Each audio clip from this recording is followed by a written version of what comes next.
और उस परमेश्वर से कहिए कि हे प्रभु, आज की रात्रि में आपके वचन के द्वारा हमसे बातें कर। आज की रात्रि में आपके वचन के द्वारा आज आप हमसे वो बातें कीजिए, वो प्रकट कीजिए जो खुदा आपके कलाम का और उस परमेश्वर को सीखने का हृदय मांगिए। उस परमेश्वर से वो बुद्धि और वो सब परमेश्वर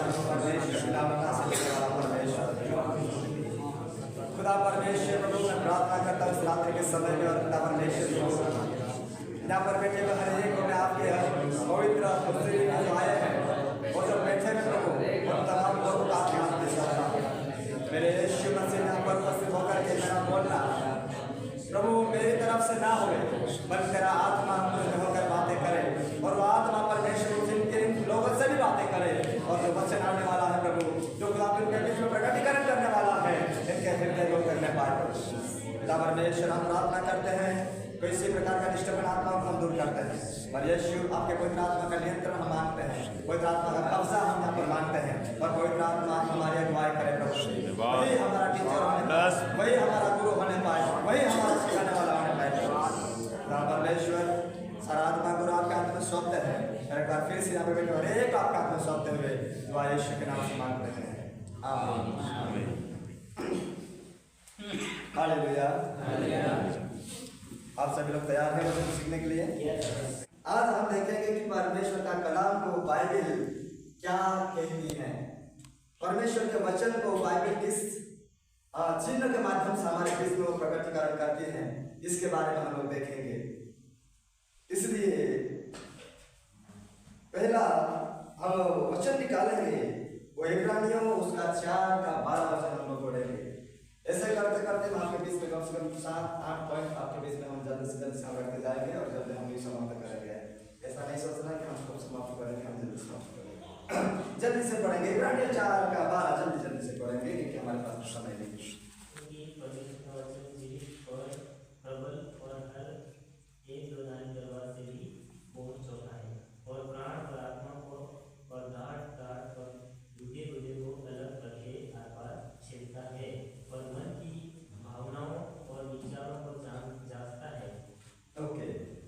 ध्यान से सुनेंगे, यहाँ पर सब मेरी तरफ देखेंगे। अभी वो बस आपकी बात को बस अभी मत करते क्योंकि ठीक ठाक है।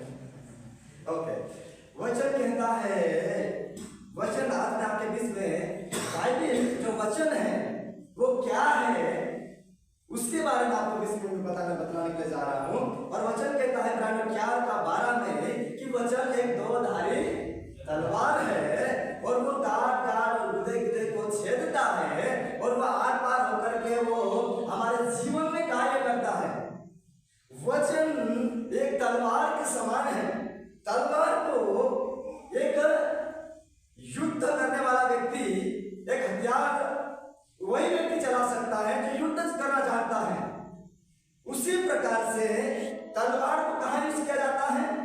जहां पर किसी को मारने काटने की बात आए या किसी चीज को काटने के लिए हम हथियार की आवश्यकता, हथियार का हम इस्तेमाल करते हैं। उसी प्रकार से जो वचन है, ये वचन आत्मिकता में हमें लड़ने के लिए एक हथियार के रूप में हमारे लिए ये दिया गया है। हालेलुया। वचन जो है वो एक दोधारी तलवार है, वो हमारे मनों को वो जांच लेता है और हमारे जीवन में वो सारी गंदगी को काट करके वो अच्छाइयां को भरने वाला वचन है। सारी चीजों को बाहर निकाल सकता है और वो शैतान से लड़ने के लिए वो हमारे लिए एक हथियार है। लेकिन हमको ये जानने की आवश्यकता है, हमको जानना पड़ेगा कि वचन को हम किस प्रकार से इस्तेमाल करें। हालेलुया। अगर हमारे पास में अगर बंदूक है हमारे हाथ में और उस बंदूक को चलाना अगर हम ना जाने तो वो किसी काम की नहीं हमारे हाथ में, जब तक कि हम उसको चलाना ना जाने। हमको चलाते हुए आना चाहिए, हमको सही निशाना लगाते हुए आना चाहिए, तब जाकर वो बंदूक हमारे हाथ में काम की है और तभी जाकर हम दुश्मन से लड़ पाएंगे। उसी प्रकार से अगर शैतान से भी लड़ना है तो वचन की जो तलवार है उसे चलाना आना चाहिए, उसका चलाना आना चाहिए, तभी हम शैतान से लड़ पाएंगे, तभी हम गलत सारी युक्तियों से या गलत हम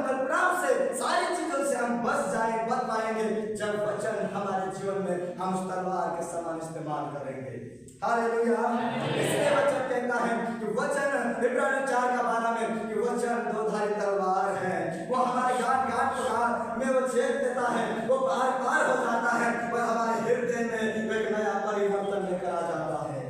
हमारे हृदय में एक नया मन हमारे अंदर भर देता है, सारी गंदगी को काट डालता है, वो सारी बुराइयों को काट देता है, वो सारी घमंड को बाहर निकाल करके एक नम्र हृदय बनाने वाला वचन है। इसलिए वचन कहता है वो दो-धारी तलवार है और वो गांठ को छेद मार देता है। इसलिए हम लोग दूसरा पॉइंट में देखेंगे क्या, यिर्मयाह 23 का उन्नीस पढ़िए। यिर्मयाह 23 यहोवा की ये भी वाणी है, क्या मेरा वचन आग सा नहीं है, फिर क्या वह ऐसा हथौड़ा नहीं जो पत्थर को फोड़ डाले। ओके, ठीक है। यहाँ पर वचन को दो प्रकार से देखा गया है, एक आग के रूप में और एक हथौड़े के रूप में। हथौड़ा कहाँ काम में आता है? हथौड़े का हम कहाँ पर इस्तेमाल करते हैं? वहीं पर हम लोग इस्तेमाल करते हैं जहां पर चट्टान को फोड़ने की बात आती है, जब हम लोग कुआं खोदते हैं हम हथौड़े का इस्तेमाल करते ही नहीं करते। क्यों करते हैं? क्योंकि उस चट्टान को तोड़ना है। उसी प्रकार से वचन एक हथौड़े के समान है जो हमारे हृदय को भी एक पत्थर का हृदय को तोड़ करके एक मुलायम हृदय बनाने वाला परमेश्वर का वचन है। वो जिस प्रकार से पत्थर को फोड़ सकता है, वैसा ही जिसका हृदय एक पत्थर के समान होता है उसके हृदय को भी चूना चूर करके वो उसके हृदय का एक मांस का हृदय बनाने वाला वचन है। हालेलुया। हम सोचते हैं कि सामने कोई लोगों के बारे में हम सोचते हैं कि फलाना व्यक्ति बस विश्वास नहीं करेगा, ये तो सुनता ही नहीं वचन को, ये तो वचन को सुनने के लायक नहीं है, ये तो वचन को मानने के लायक नहीं है, मानता ही नहीं हमारी बातों को। लेकिन आपकी प्रार्थना ये वचन उस व्यक्ति के भी जीवन को भी बदलने की ताकत रखता है, क्योंकि ये हथौड़े का समान है। जब उसके हृदय में अगर एक बार बढ़ गया, उसके हृदय को तोड़ सकता है, उसके हृदय को टुकड़ा टुकड़ा कर करके उसके हृदय में वास कर सकता है उसके वचन, और ये वचन उसके हृदय को बदल सकता है। हालेलुया। दूसरा हम देखें उसी 23:29 में कि वो वचन एक आग के समान है। कैसा है? एक आग के समान है। मैंने सुबह भी बताया था कि आग किस लिए काम में आता है? खाना बनाने के लिए काम में आते हैं। अब खाना बनाते हैं तब आग जलाते हैं, चाय बनाते हैं आग जलाते हैं, तमाम हम सुबह शाम आग को जलाते रहते हैं। क्यों? क्योंकि हम उसकी आवश्यकताएं पड़ती है उसके हमें। और आग एक वचन एक आग के समान है। हम जहां कहीं भी लगा देंगे, वो एक छोटी सी चिंगारी भी लगाएंगे, वो एक बड़ा विशाल एक ज्वालामुखी बन जाएगा। हालेलुया। यहाँ पर आपका ये गांव है बलवानी। इस बलवानी में जब शुरुआत में किसी एक विश्वास होगा, 2 होगा, 3 होगा, धीरे धीरे धीरे वचन की आग लगती गई, धीरे धीरे पवित्र आत्मा काम करता गया। आज आप लोग इतने सारे बैठे हैं, आप जो लोग नहीं आए वो भी हैं, आज कई तादाद में आप लोग विश्वासी लोग हैं। तो वचन एक चिंगारी के समान काम करता है, वचन एक आग के समान काम करता है। और वो वचन जिसके लिए जीवन में सुलझ जाता है उसके जीवन को बदल देता है। हालेलुया। और एक छोटी सी चिंगारी हम देखते हैं, एक छोटी चिंगारी ही काफी है एक बड़ा विशाल काय जंगल को जलाने के लिए। उसी प्रकार से हमारे गांव में भी अगर बदलना है तो वचन की आग लगाने होगी। हमारे गांव में लोगों को भी बदलना है तो वचन का वो प्रचार हमें करना होगा, वो संदेश हमें बदलाना होगा, जिससे कि लोगों का जीवन में प्रभु यीशु मसीह के कलाम की आग लग जाए और वो आग उनके जीवन में सारी गंदगी को जला करके राख करे और यीशु मसीह की वो ज्योति भर दे। हालेलुया। इसलिए हमने पहली चीज देखी, वचन एक तलवार के समान है, वचन एक हथौड़े के समान है, वचन एक आग के समान है। और दूसरी चीज हम देखने जा रहे हैं, हम देखेंगे भजन संहिता उसका 119 और उसका 105 में।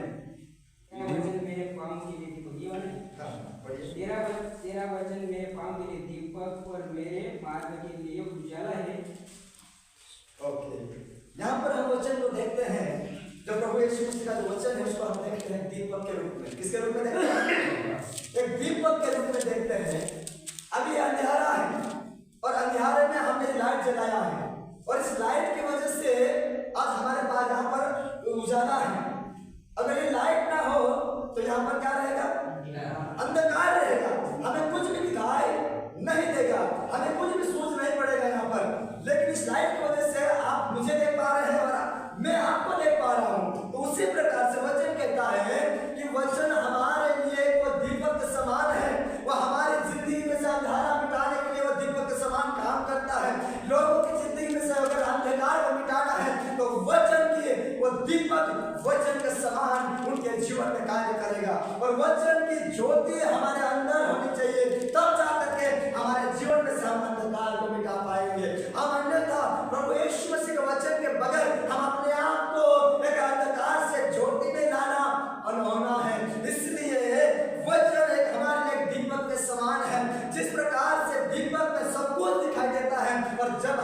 वचन को पढ़ते हैं, वचन को मानते हैं, वचन को हमारे हृदय में लागू करते हैं, हमें साफ साफ दिखाई देता है। क्योंकि वचन को जब हम लागू करते हैं तो वचन में जब जो कुछ भी हम जिंदगी जीते हैं, जो कुछ हम करते हैं वो मालूमात होता है। क्योंकि उजाले में सब कुछ हमें दिख जाता है।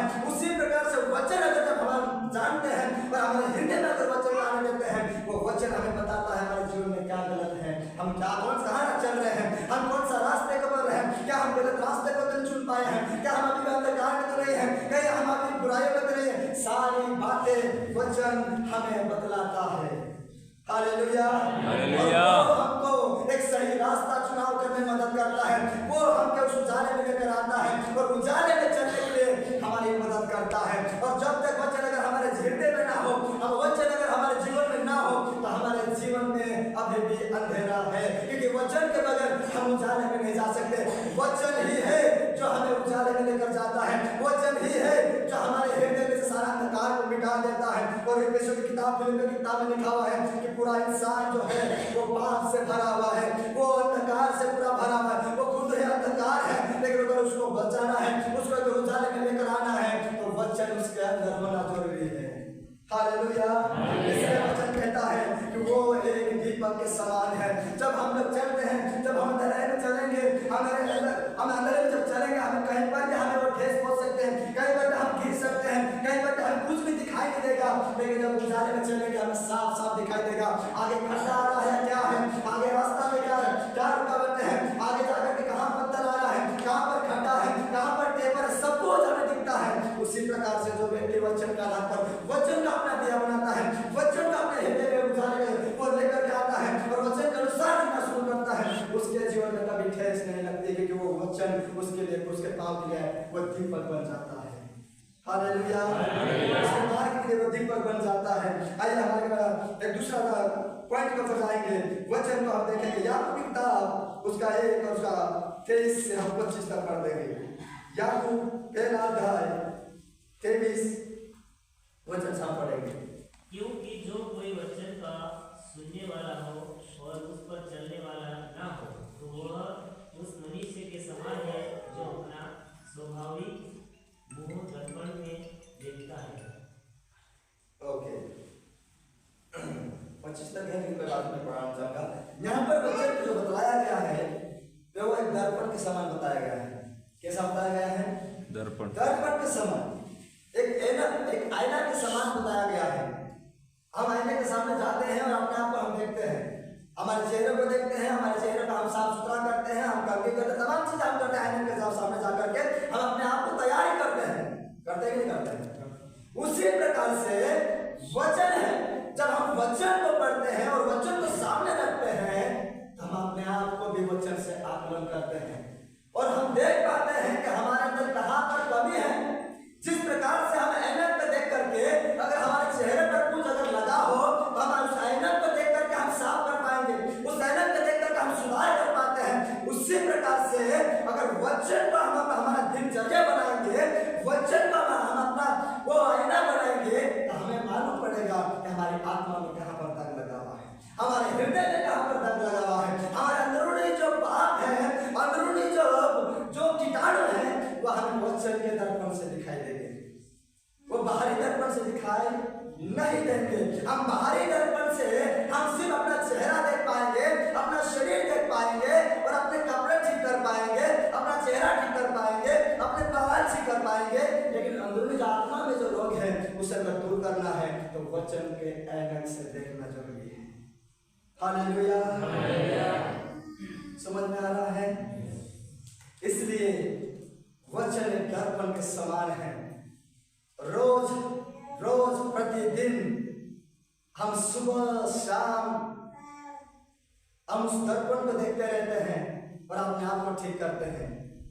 कभी आपने वचन के दर्पण के सामने कभी जाकर के खड़े हुए हैं और अपने आप को जांच के देखे हैं कि परमेश्वर का जो दर्पण है उसके सामने अगर हम अपने आप को रखेंगे, हमें मालूम पड़ेगा कि हमें कहाँ ठीक करने की आवश्यकताएं हैं, हमें कहाँ पर वो दाग लगा हुआ है, हमें कहाँ पर बिगड़े पड़े हुए हैं। और जब हम वचन के दर्पण के सामने जाएंगे, हमें पूरा की पूरा हमें साफ सुथरा दिखाई देगा। Hallelujah, hallelujah. हम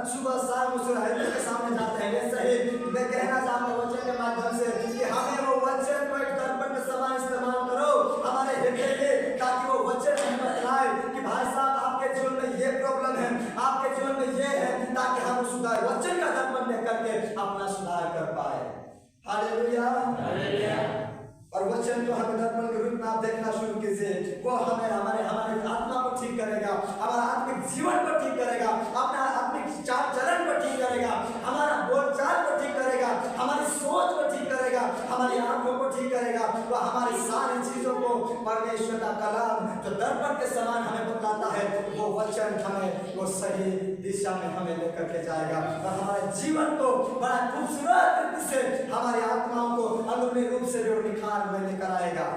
हालेलुया। हम सुधारते के सुधारते हम एक अच्छा से दिखने के लिए हम बाहरी रूप को हम लोगों को दिखाने के लिए हम बहुत सौंदर्य रहते हैं, कपड़े पहनते रहते हैं, तमाम चीज करते रहते हैं। हम लोग सब कुछ जैसे कि महिलाएं लोग लिपस्टिक सब कुछ लगाते रहते हैं। क्यों? क्योंकि बाहर भी साफ सुथरा दिखे, हम एक दूसरों का अच्छा दिखने पाए, हम सुंदर दिखने पाए, लेकिन हमारे अंदर भी हम ऐसा ही सुंदर दिखे जैसा हम बाहर दिखने की कोशिश करते हैं। हालेलुया। हमारे अंदर भी वैसा ही हम साफ सुथरा रखें, हमारे आत्मा में, हमारे हृदय में जैसा परमेश्वर का कलाम चाहता है और जैसा परमेश्वर चाहता है। हालेलुया। हमारे अंदर भी कोई ऐसी झलकपट ना हो, हमारे अंदर ऐसा कोई दाग ना हो, क्योंकि हमारे चेहरे पर हम चाहते हैं कि कोई ऐसा दाग, कोई ऐसा कोई रूप रंग ऐसा लगा हो, हम चाहते हैं ना, कोई नहीं चाहते ना, हमारा चेहरा साफ हो, हम ये चाहते हैं। तो परमेश्वर के वचन भी है, परमेश्वर यीशु मसीह भी यही चाहता है कि अंदरूनी जो रूप है वो परमेश्वर हमारा बाहरी चेहरा नहीं देखता, परमेश्वर हमारा अंदरूनी हृदय देखता है। वो हमारे हृदय देख करके वो हमारे पास में आता है, हमारा चेहरा देख करके वो हमारे पास में नहीं आता है, हमारे शरीर का हमारा बॉडी देख कर हमारे पास में नहीं आता है, हम कितने कामयाब है वो ये नहीं देखता है, हम कितने पैसे वाले हैं वो ये नहीं देखता है, हम कितने नाम और शोहरत कमाए हुए वो नहीं देखता है, मगर देखता है वो हमारे हृदय को देखता है और हमारे हृदय को देख करके हमारे जीवन में आता है। हालेलुया। उसके लिए आप सवाइए, उसके लिए आप तैयार हो जाइए, उसके लिए आप अपने आप को तैयार कर लीजिए। वो परमेश्वर आपके लिए तैयार है, आपके हृदय में आने के लिए, आपको इस्तेमाल करने के लिए, आपको हर गांव में लेकर जाने के लिए, आपको वो सारे वो परमेश्वर पिता ने सब कुछ को अधिकार दिया है ताकि आप लोग भी उस दर्पण परमेश्वर का कलाम को दर्पण के समान देखो और अपने आप में सुधार करके एक दूसरे के जीवन के लिए जीवन का आप जीतने पाए। हालेलुया। इसलिए वचन कहता है वो दर्पण के समान है। पहला कुरिन्थियों उसका 3 और 1 और 2 पढ़ लेंगे। पहला कुरिन्थियों 3। मैंने तुम्हें दूध पिलाया, अन्न न खिलाया, क्योंकि तुम उसको जिस प्रकार से बच्चों को हम दूध पिलाते हैं, हमारे बच्चे का हष्ट पुष्ट रहे, हमारे बच्चे का बलवान से रहे, हमारे बच्चे कमजोर ना हो बल्कि ताकतवर बने, इसलिए दूध का हम पिलाया जाते हैं। उसी प्रकार से वचन को हमारे हृदय में लाने से, वचन को रोज पढ़ने से वो वचन भी दूध के समान कार्य करता है और हमारे जीवन को एक बलवानशाली बनाता है, हमारे आत्मिकता को बलवानशाली बनाता है, हमारे प्रार्थना के जीवन को बढ़ाता है, हमारे आत्मिक जीवन को मजबूत करता है और शैतान से लड़ने के लिए वो हिम्मत और ताकत देता है। हालेलुया। इसलिए वचन एक दूध के समान है। मैं आपके बीच में ज्यादा बात नहीं करूंगा। और मैं दूसरा जो पॉइंट है, वचन एक बीज के समान है। कैसा है? बीज के समान है वचन। वचन जिस प्रकार से एक गेहूं का दाना हम जब बो देते हैं वो उग करके कई दानों में वो परिवर्तन हो जाता है और कई फल लेकर तो आता है, उसी प्रकार से वचन भी एक बीज के समान है। वो बीज जब कहीं हम बो देते हैं वो बीज जमीन को फाड़ करके बाहर आता है। उसी प्रकार से वचन हम किसी को जब सुनाते हैं, किसी के हृदय में जब चला जाता है, किसी के हृदय में पड़ जाता है, वो वचन भी उग करके वो फल लेकर आने वाला वचन है। हालेलुया। इसलिए वचन को एक बीज के समान कहा गया है। आप लोग बीज हमें हर जगह पे बोना है, वचन को, वचन भी हमें बोना पड़ेगा, तब जाकर के वो फल लेकर आएगा। बिना बोए हम फसल को काट पाएंगे क्या? हम कभी नहीं बिना बोए फसल को काट पाएंगे। वहां फसल अगर काटना है तो बीज को बोना पड़ेगा और उसका वेट भी करना पड़ता है, उसको खाद पानी भी देना पड़ता है, तब जाकर के अच्छा बीज लेकर के वो फसल आती है। हालेलुया। इसी प्रकार से हम किसी को वचन सुनाते हैं तो हम सुना करके भूल नहीं जाना है, बल्कि उन्हें भी आत्मिक रीति से अगुवाई करना है, उन्हें भी बार बार मिलते रहना है, उनके लिए भी दुआएं करती रहनी है, उनके साथ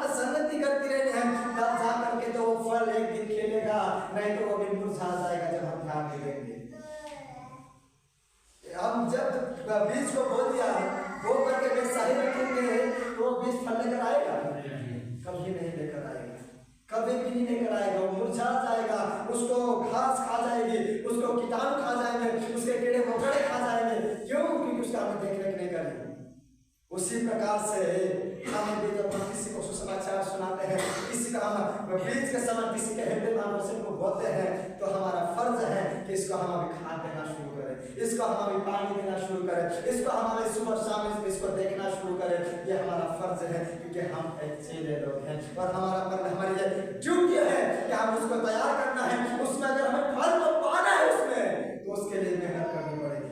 बिना मेहनत का कोई भी फल तैयार नहीं होगा। तो उसी प्रकार से वचन एक बीज के समान है। आप जहां पर भी बोलते हैं, जहां बंजर जमीन में भी बोल दीजिए आप, वचन एक दिन वो फल लेकर के आएगा। हालेलुया। जब 3 साल का अकाल पड़ा था एलिया के समय में, तो लोगों को मालूम था अकाल है, लेकिन लोग फिर भी हर साल बोलते थे। क्या करते थे? हर साल बोलते थे, इस आशा में बोलते थे वो लोग कि पानी आएगा, बरसात होगी। और वह होते थे, पानी 3 साल का अकाल था, लेकिन वो हर साल होते थे। और फिर जब बारिश आई और जो बोया गया था वो उग करके वो फलवंत हुआ। तो उसी प्रकार से हमें जहां पर विश्वास ना ही हो रहा है, यहाँ पर कहीं आप जब वचन की सेवकाई कर रहे हैं, यहाँ से फल आएगा या नहीं आएगा, ये आप उस परमेश्वर पर छोड़ दीजिए। क्योंकि परमेश्वर का कलाम है, प्रभु यीशु मसीह वहां पर उस बंजर जमीन को एक उपजाऊ जमीन बनाने का काम हमारे परमेश्वर का है। हालेलुया। इसलिए जहां पर हमें कोई कल्पना नहीं कर सकते हैं, वहां पर भी परमेश्वर वचन को बो करके वहां पर बड़ा फल को उपजाने वाला मेरा परमेश्वर है। इसलिए आप लोग जब वचन सुनाते हैं, जब वचन की सेवकाई करते हैं, एक दूसरे से वचन के बारे में आप चर्चा करते हैं, तो आप उनके एक ही बार में चर्चा करके वो एक ही बार में विश्वास कर लेगा। ऐसा नहीं होगा। आप लोगों को उसी लिए दुआ करते रहना पड़ेगा। आपको वचन जब सुना दिए हैं तो उसको बार बार मिलना पड़ेगा, बार बार देखना पड़ेगा और बार बार समझाना पड़ेगा, तब जाकर के वचन उसके जीवन में बड़ा फल लेकर आएगा। हालेलुया। और वचन को एक मधु और एक सोना के रूप में वचन में बताया गया है। वचन जो है एक मधु के समान है। एक मधु कितना मीठा लगता है, वैसा ही वचन है मधु के समान और एक सोना के समान वचन है। जिस प्रकार से सोना कितना महंगा आपको मालूम है? सोना एक लाखों रुपए में भी हम खरीद नहीं पाएंगे, इतना महंगा सोना है। तो वचन उस सोने से भी बढ़कर वचन है, उस सोने चांदी से भी कीमती वचन है। और ये वचन जिस किसी के भी हृदय में चला जाता है, जो कोई भी वचन के बारे में मालूमात कर लेता है, उसको सारी दुनिया की चीजें फीकी लगना शुरू हो जाती है, बेकार लगना शुरू हो जाती है और सब कुछ उसके लिए वचन हो जाता है। इसलिए हमारा एक सौभाग्य व्यक्ति हैं, लोग हैं कि हम उस वचन की मालूमात रखते हैं, उस वचन को जानते हैं और उस वचन को हमारे हृदय में लेकर के हम चलने वाले लोग हैं। हालेलुया। इसलिए वचन एक सोना के समान है और ये वचन एक साधारण वचन नहीं है। ये वचन किसी की जिंदगी को बदल सकता है। ये वचन किसी के जीवन को बदल करके किसी के जीवन को बचाने की ताकत रखता है। ये वचन एक महान, एक सामर्थ्यशील वचन है। इस वचन में सामर्थ्य है, वचन में वो ताकत है। इसलिए परमेश्वर के कलाम में लिखा है, यीशु मसीह कहता है कि मैं मेरे नाम से बढ़ करके मैंने वचन को महत्व दिया है। हालेलुया।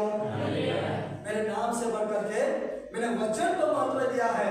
तो इसलिए आप भी वचन की महत्वता को जानिए और वो वैसा ही आप उस वचन के आधार पर अपने जीवन को व्यतीत कीजिए, ताकि परमेश्वर आपके जीवन से एक बहुत कुछ करना चाहता है, आपके जीवन में बहुत कुछ बड़ा काम करना चाहता है। लेकिन आप अपने वचन को, इस जो वचन जो आप देख रहे हैं, इसको आप जैसा हम देख पा रहे हैं उस प्रकार से अपने हृदय में, अपने जीवन में लागू कीजिए, ताकि आप उस बलवंत में, उस योद्धा के रूप में तैयार हो जाओ और उस शैतान से लड़ करके, अंधकार की ताकत से लड़ करके आप विजय प्राप्त कर पाओ और उसके राज्य में बड़ा सा फल ला पाओ।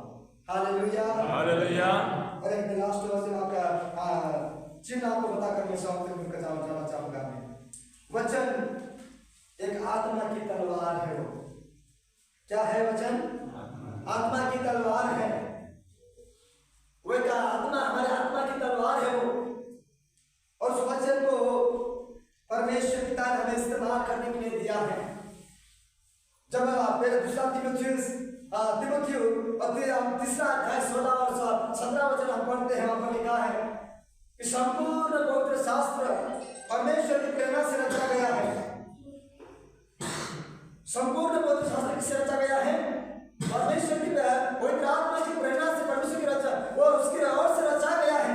किसी ने इस पवित्र शास्त्र को अपने मन मस्तिष्क से या हमारे दिमाग से नहीं लिखा है, और इस पवित्र शास्त्र को परमेश्वर की ओर से लिखा गया है। और ये वचन जो है, ये वचन हमारे जीवन को एक बलवानशाली बनाता है, एक मजबूताई में लेकर के आता है। और इस वचन को अगर हमारे जीवन में अगर वचन ना हो तो हम कभी भी उस दुष्ट से या हम कभी भी संसार से विजय नहीं प्राप्त कर सकते जब तक कि वचन हमारे जीवन में ना हो। हालेलुया। यस, इसलिए हम लोग सेवकाई करनी है तो वचन को महत्व देना है। अगर हमें सेवकाई में बढ़ना है तो वचन को महत्व देना है। अगर हमें सेवकाई में आगे जाना है, सेवकाई को बेहतर रीति से करना है हमको, तो वचन की सही रीति से मालूमात हो और सही रीति से इस्तेमाल हम वचन को करना जान जाए, तब जाकर हम सेवकाई में आगे बढ़ पाएंगे। हालेलुया। और तभी जाकर परमेश्वर हमें उस सेवकाई में बढ़ा पाएगा। इसलिए हमने पहला चीज देखा कि वचन एक तलवार के समान है, वचन एक हथौड़े के समान है, वचन एक आग के समान है, वचन एक दीपक के समान है, वचन एक दर्पण के समान है, वचन एक दूध के समान है, वचन एक बीज के समान है, और वचन एक मधु और सोना के समान है, और वचन एक आत्मा की तलवार है। हालेलुया। और ये वचन हम सभी को वो ताकत और वो ऊर्जा प्रदान करता है जो हमें भोजन से नहीं मिलती है, बल्कि वचन खाने से हमारे आत्मा को मिलता है। हम तीनों टाइम भोजन खाते हैं क्योंकि हमारे शरीर में मजबूताई हो, हमारे शरीर में ताकत हो, हमारे शरीर में वो बल हो।